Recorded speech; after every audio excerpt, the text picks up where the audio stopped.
Congratulations and celebrate. This morning, actually more likely last night, there is a few things has been updated. It was one of my potential client asked me about the spousal visa. I gave them my price, and then and he turns out the he couldn't be able to go ahead because it was quite above his price range. And I asked him back to him about look, what sort of price range are you looking? And then he gave me back to about his price range, and then I simply, wow, that's way too low, and it just wasn't worth it even looking into. He asked me about between $2,500 and $3,000 for those spousal visa. My price range was, I came down about the $3,000 off from my original price, and then even from that, the price was too high for them. That's what he say, and I'll say, look, that's okay, But what I've been a bit surprised was about in terms of the sponsor was previously has been married and then sponsored the visa before. So we're looking about the 5 years, the gap period, and then those gapping period seems like about that they had a misunderstanding. It's actually about what they told me about was that they have to wait till this October to get passed in order to pass about those 5 years, the gapping period. And the last time when I had about the initial consultant with the video call was about weeks ago, maybe just 2 days ago, 3 days ago. I think it wasn't weeks. And they told me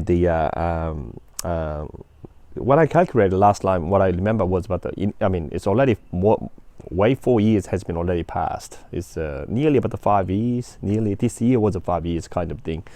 What I'm trying to say about but is whatever. I don't know what sort of given information actually, given advice actually they got it from, and also but 5 years a gapping period. It wasn't exactly. You really can't pick the date, I was a bit surprised about how can you pick about those date about October, because of it's a gapping period to start from the previous application, your original application. I'm not talking about this future one, what you're planning to submitting now. I'm not talking about this one, previous, because of from the previous marriage, when that sponsor actually originally submitting the nomination application as well as about the sponsorship application.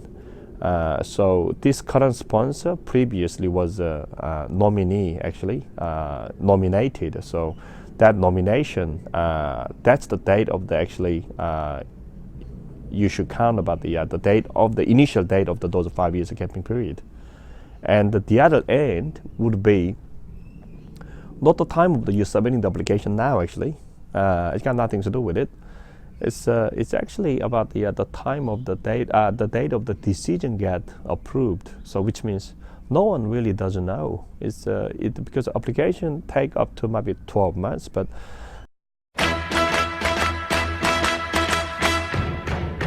Congratulations and celebrate. according from the recent, the record, lately, when I look at about the last 6 months and 12 months, it looks like much longer than about the 12 months period generally. So in this scenario, the visa applicant can submit the application instantly now. Actually, they don't have to wait for till October. But I don't know where they got that advice, and even that migration lawyer or agent.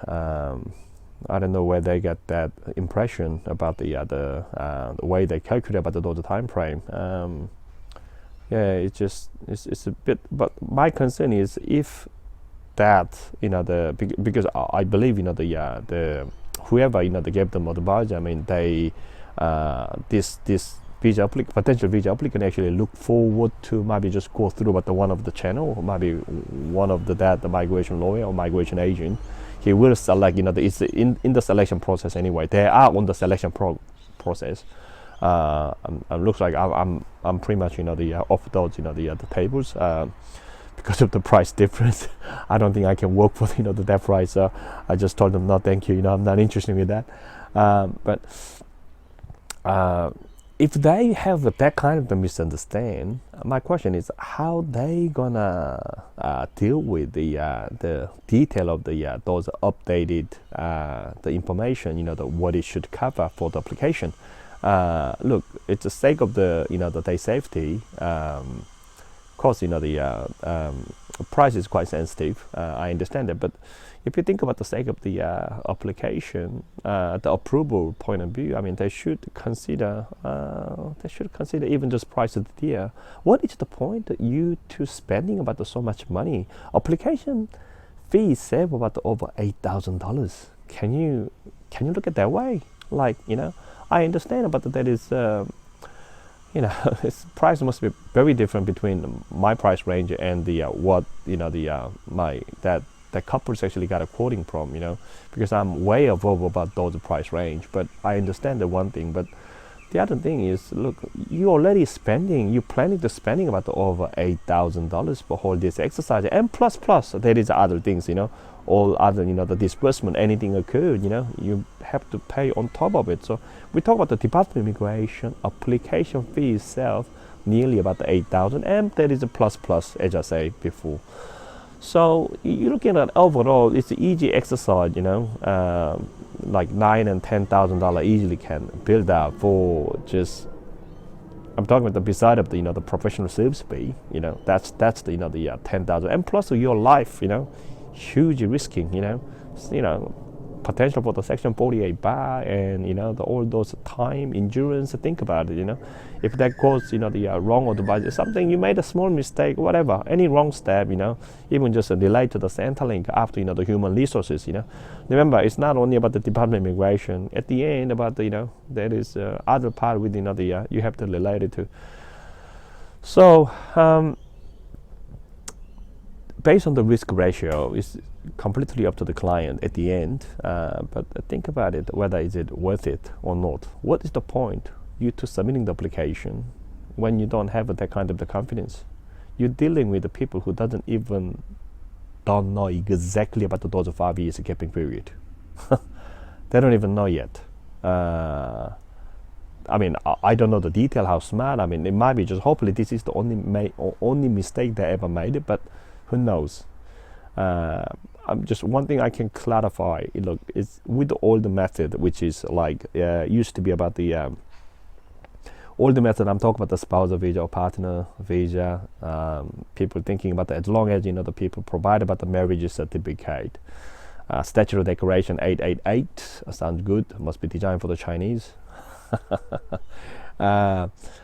And what kind of the bill, the cohabited, the been living together for, same name and same address, like gas bill, electric or whatever, or mobile phone, telephone, internet bill, showing as yes, we are live together. Look, if people does have a very sort of looking at this is very easy, like it used to be was okay, but if you think you could just get past with this older method, you're wrong. You are put yourself in sort of, you need the luck. That's why people say the luck. You want to live in your case on the luck, and do you need the luck? Then good on you. You risk about the $10,000 plus all other professional fee, which in this scenario about the maybe wasn't that much anyway. You only risk about the professional fee for $3,000. I get that, but on top, just everything you're blowing up. If that blows up, and you're blowing up everything. So people always have the choice whether you want to go for 50-50 kind of the luck way, and you want to bet it, and because of nothing's wrong with the price range, but it's most time you have to think about it. What is just so different between 3,000 services, and $12,000 services. It's a matter with hours, expertise, and the quick responding. Action comes with the reaction comes with experience, expertise comes with massive massive, the experience, the grounded, is Congratulations and celebrate. it's not only about the policy, regulation, all that kind of thing. Anyone can digging into, anyone can looking into about all the regulation. It comes down to the interpretation, persuasive. How you going to convince the case officer on your favorite way? How you going to just make it? It's more obvious things. That is always, the tiny little sort of gray area comes down to, who say what, and the part of the interpretation. Even Pam, does have kind of the gray area sometime, and it's just how you're gonna convince, those area, make it, the surface a little more obvious, little more sort of not only believable doesn't require but the persuasive, but if you just could make it something like public sort of a view, it's become a much more obvious, then you don't even have to, it's kind of the forcing them to actually think about your view or your way. Instead of that, it just surround by kind of, the public view, and then case officer, he just automatically, subconsciously, he just have to following up that way is the only way, kind of. That's statistic. That's a plan. You plan to see, and you executing it, and you getting it. It's more likely based on the statistic. You don't need the luck. You well calculated. Where these things go, where does it view, where does it look. That's why it should be more likely. When you prepare whether your submission, application, and particularly with the contents. Context and content is very critical. It's a people. It's commonly these days. I mean, we all live based on the perception. It's instead of actually what is the truth, which we these days we don't trying to believe. Yes, it is true. It is not true. Instead of that, we put on the heavy weight on that side. We more likely these days we're living in the very cynical world. We try to more likely believe based on situation, circumstance. Again, it comes down to the perception, but everyone does have the perception, and the people who is in your case officer in the working the Department of Immigration, we're not perfect, nobody perfect. That's how we get built by God. Okay, it's the facts. That's what it is. That's the way to work. That's the way the brain works subconsciously. So it's good or bad, but if you know how things work, how those perception works, and precisely about the people who's in this industry, and also people who's on the other side of the table, where they looking at your submission, your application, we got a huge advantage. I can take advantage on that view, that way, to put the stamp on my submission context, and those contents is that makes a huge difference for the outcome, efficiency, bottom line. I think that's what I want to deliver. But going back to my story about the last night, when I talking to this couples, it's just the visa applicant. It was a kind of bittering sort of for his, not fully aware of the. He's a bit I'm not disappointed. It's more likely just bit, empathy, and a bit sad about his the unawareness, and his purely rely on his sponsor. His sponsor, obviously, woman. They got a bit of age gaps, but the same nationality, same language, English as is their second language. I don't know how the sponsor might have comprehensive level of the English, but at least the visa applicant seems like does have a more likely functional level of the English, and then seems like hugely rely on the visa sponsor about the even all direction and decision came along. But again, I'm sure it's their money, not only sponsors' money. They now live as husband and wife, young couples. They haven't got married.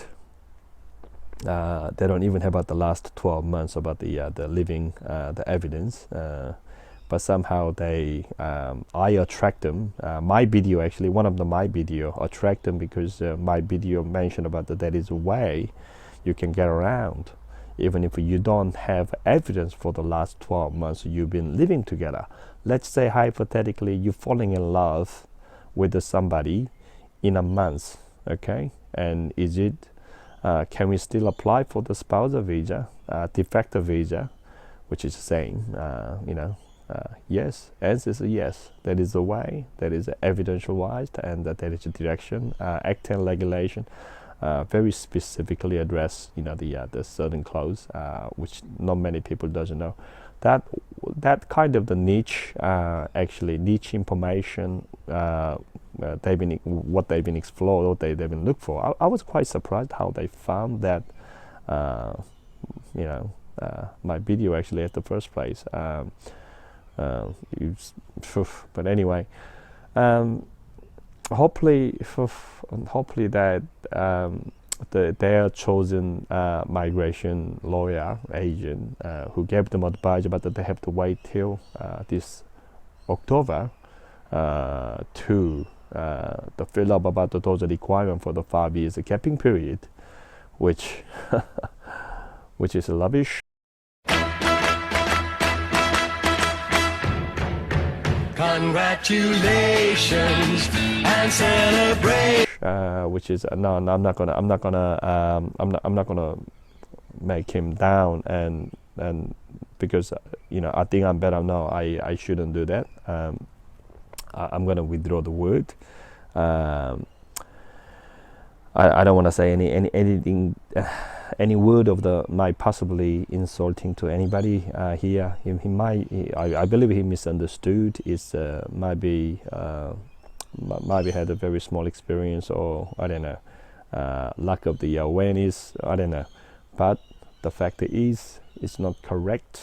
The capping period for 5 years, as I say early, that is how you calculate it. It's the date of you submitting the application from your previous application, and the other one is at the date of your decision coming out on not the previous, current, which is you haven't even submitted the application yet.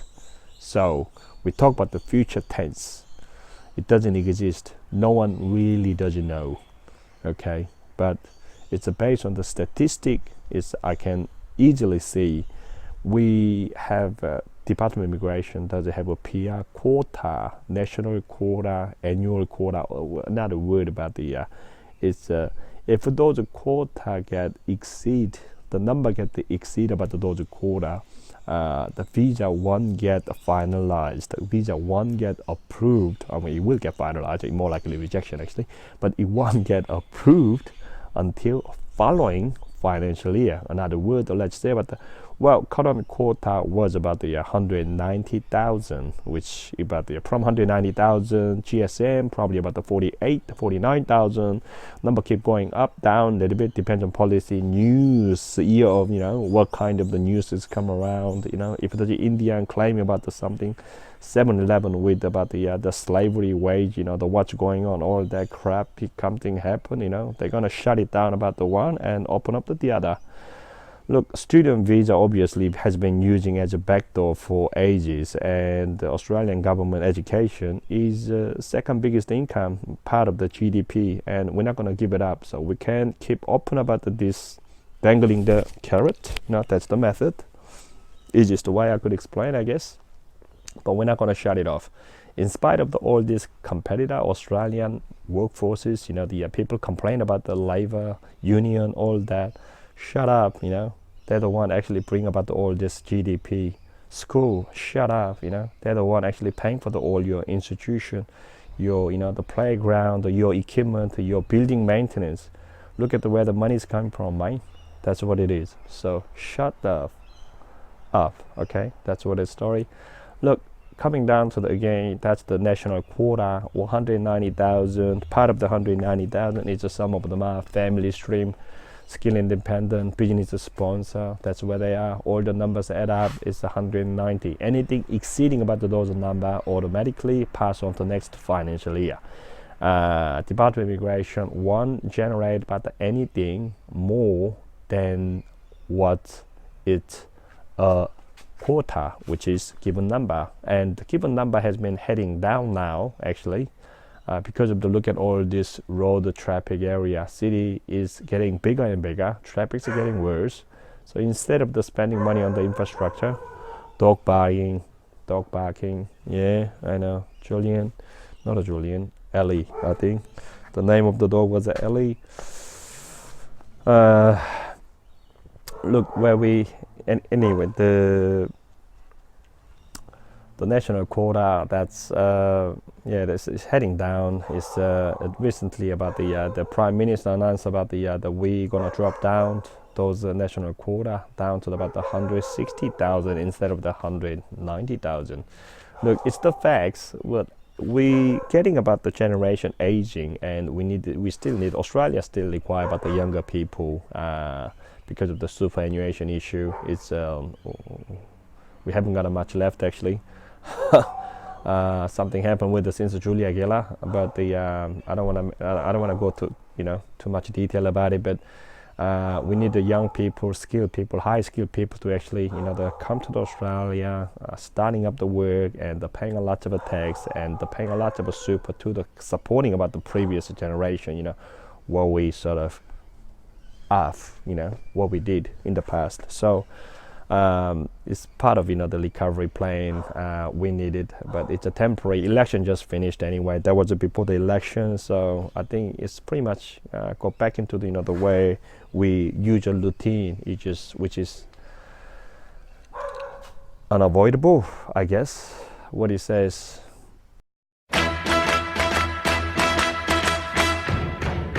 Congratulations and celebrate. This club is such a word about the fairness to say inevitable. I am. Was it inevitable? No, was what he says. It's what the fairness say. It's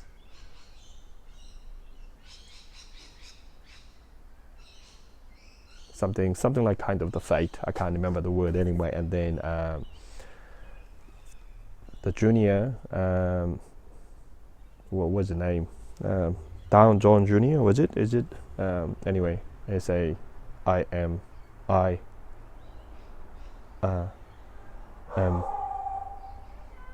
Man. Yeah, that's okay. Well, they're really disturbing me. I'm kind of about to. Okay, we go back to about the 200,000. Yeah, that 200,000. That's where we at. So hopefully, good luck to the. They need the luck definitely. Good luck to the couples. Hopefully. Well, with the luck, I mean. Hopefully they can make it, but if they do not, I mean, if the visa get rejected, I mean, that's not the end of the world, as long as the relationship actually ongoing and genuine, and hopefully they can come back to me after the rejection. That doesn't mean I'm praying for the day rejection. I just hopefully they're getting through, but it's the fact is, I mean, lately I've been dealing with a lot of rejection cases, even particularly with this marriage couple. I mean, even they're providing about the marriage certificate, there is still rejection. So hopefully this is not the case for them. Okay.